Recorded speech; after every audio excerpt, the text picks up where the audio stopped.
लिए मैंने लिया है 1 कप मैदा यानी कि ऑल पर्पस फ्लावर। इसी के साथ मैं इसमें ऐड कर रहा हूँ 1 कप गेहूं का आटा यानी कि व्हीट फ्लावर। आप चाहो तो इन टाकोस को सिर्फ और सिर्फ मैदा से भी बना सकते हो, या फिर अगर आप इसको हेल्दी तरीके से बनाना चाहते हो तो आप सिर्फ गेहूं के आटे का इस्तेमाल करोगे तो भी चलेगा। अब इसी में हमें ऐड करना है नमक। तो मैंने तकरीबन 1 बड़ी चम्मच नमक का इस्तेमाल किया हुआ है। आप अपने टेस्ट के अकॉर्डिंग नमक की मात्रा कम या ज्यादा कर सकते हो। फिर इसमें जाएगा 2 बड़ी चम्मच तेल। मैंने इसमें रिफाइंड ऑयल का इस्तेमाल किया हुआ है। आप किसी भी ऐसे तेल का इस्तेमाल मत करिएगा जिसका एक बहुत ही स्ट्रॉन्ग फ्लेवर हो।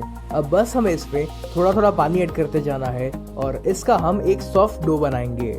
तो जरूरत के अनुसार आप इसमें थोड़ा थोड़ा पानी ऐड करते जाइए। और की रेसिपी मैं आपके साथ शेयर कर रहा हूँ, इसको मैंने जितना सिंपल हो सके ना उतना सिंपल रखा हुआ है ताकि आपको इसको बनाने में जरा भी दिक्कत ना आए। जब ये डो इस प्रकार से एक बार जुड़ने लगे तब आपको इस डो को लगातार 2 से 3 मिनट के लिए मसलना है ताकि ये एकदम ही स्मूथ हो जाए। चलिए अपना ये जो डो है ये रेडी हो चुका है। तो अब हमें इसको ढक कर इसको हम तकरीबन 10 से 15 मिनट के लिए रेस्ट करने देंगे।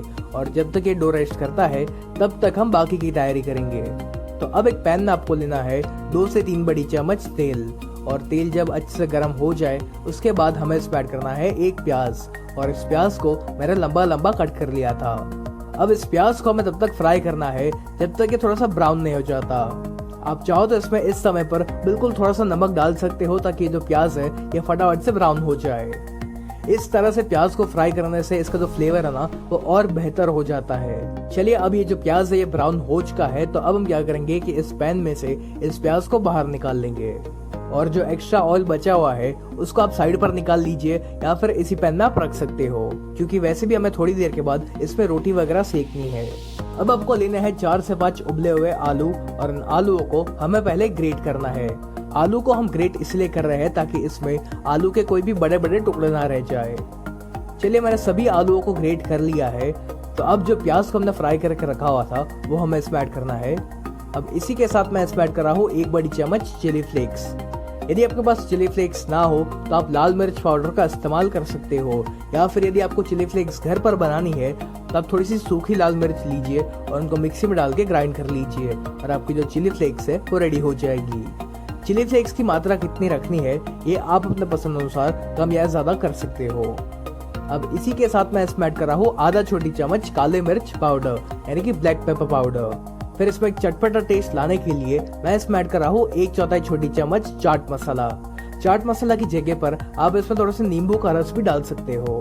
फिर मैं इसमें ऐड कर रहा हूँ स्वाद अनुसार नमक। तो मैंने 1 छोटी चम्मच नमक का इस्तेमाल किया हुआ है। एक बात का ध्यान रखें कि आपको इसमें बहुत सारा नमक नहीं डालना है क्योंकि हमने इसमें चाट मसाले का भी इस्तेमाल किया हुआ है। अब सबसे आखिर में हम इसमें ऐड करेंगे थोड़ा सा कोरिएंडर यानी कि धनिया, और फिर इन सभी को हम एक बार मिक्स करेंगे। चलिए अपना ये जो स्टफिंग है ये भी रेडी हो चुका है और हमारे डो को भी रेस्ट किए हुए तकरीबन 10 से 15 मिनट हो चुकी है। तो इस डो को हम वापस 1 मिनट के लिए मसलेंगे और फिर आपको क्या करना है कि इस डो को आपको 2 बराबर हिस्सों में डिवाइड करना है। और अब किसी भी एक फ्लैट सरफेस के ऊपर या फिर एक चकले के ऊपर आपको थोड़ा सा मैदा या फिर गेहूं का आटा छिड़कना है और इसके ऊपर इस डो को रख कर हमें इसे रोल करना है। अब एक चाकू की सहायता से हम इसको बराबर हिस्सों में डिवाइड करेंगे और इतने डो की क्वांटिटी में से आप तकरीबन 10 से 12 टाकोस बना पाओगे। अब इस डो को हाथों में रखकर आपको इसको एक गोल शेप देना है और फिर एक चकले के ऊपर आपको वापस थोड़ा सा मैदा या फिर गेहूं का आटा छिड़कना है और इसके ऊपर हम इस बॉल को रखेंगे और इसको हमें इस मैदा या फिर गेहूं के आटे में अच्छे से डस्ट करना है।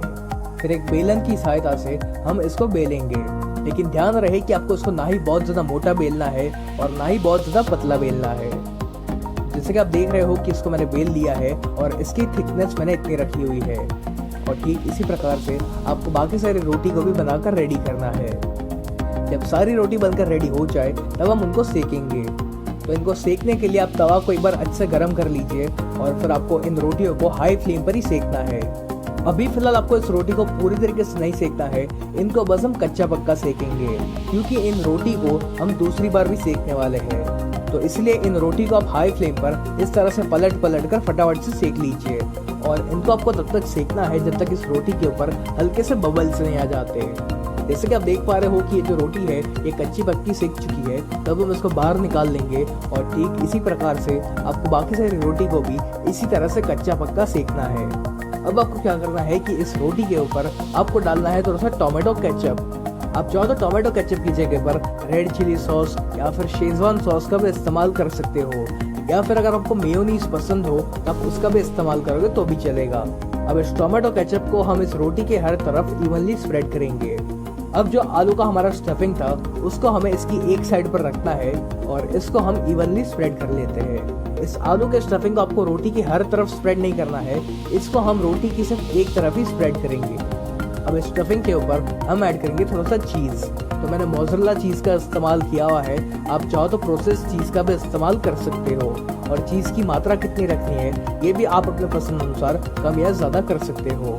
और बस इस रोटी को हम इस तरह से इसके ऊपर रख देंगे और इसका हमें हल्का सा प्रेस भी कर लेना है ताकि इसमें चिपक जाए। चलिए अपना ये जो टाकोस है ये ऑलमोस्ट रेडी हो चुका है और इसी तरह से आपको बाकी सारे टाकोस को भी बनाकर रेडी करना है। तो जब आपके घर पर गेस्ट वगैरह आ रहे हो तो आप इन टाकोस को इस तरह से रेडी रख सकते हो और बस फिर आपको एंड टाइम पर उसको सेकना है और सर्व करना है। तो मैंने इस तरह से सारे टाकोस रेडी कर लिए हैं। तो अब उसी पैन में मैं ऐड कर रहा हूँ थोड़ा सा बटर। अब बटर की जगह पर ऑयल का भी इस्तेमाल कर सकते हो, लेकिन मैं रेकमेंड करूंगा कि आप बटर का ही इस्तेमाल करें क्योंकि बटर का इसमें बहुत ही बढ़िया सा फ्लेवर आता है। बटर जब मेल्ट हो जाए तब आपको इस टाकोस को इस पर रखना है और इनको हम स्लो फ्लेम पर ही सेकेंगे ताकि ये बहुत ही ज़्यादा क्रिस्पी बन सके।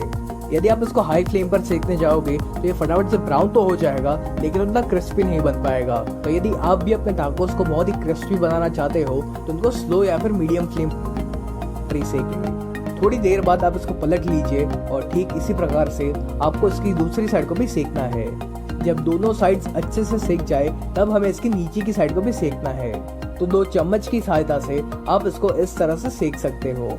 चलिए हमारा ये जो टाकोस है ये हर तरफ से अच्छे से सेक चुका है, तब हम इसको बाहर निकाल लेंगे और ठीक इसी प्रकार से आपको बाकी सारे टाकोस को भी बनाकर रेडी करना है। तो ये जो टाकोस है ये दिखने में जितना सुंदर लगता है उससे कई ज़्यादा ये बनाने में आसान है और खाने में क्रिस्पी होने के साथ साथ ये बहुत ही टेस्टी बनता है। तो आप भी इस टाकोस की रेसिपी को एक बार ज़रूर ट्राई करना और आपको और कौन सी रेसिपीज जाननी है ये आप मुझे कमेंट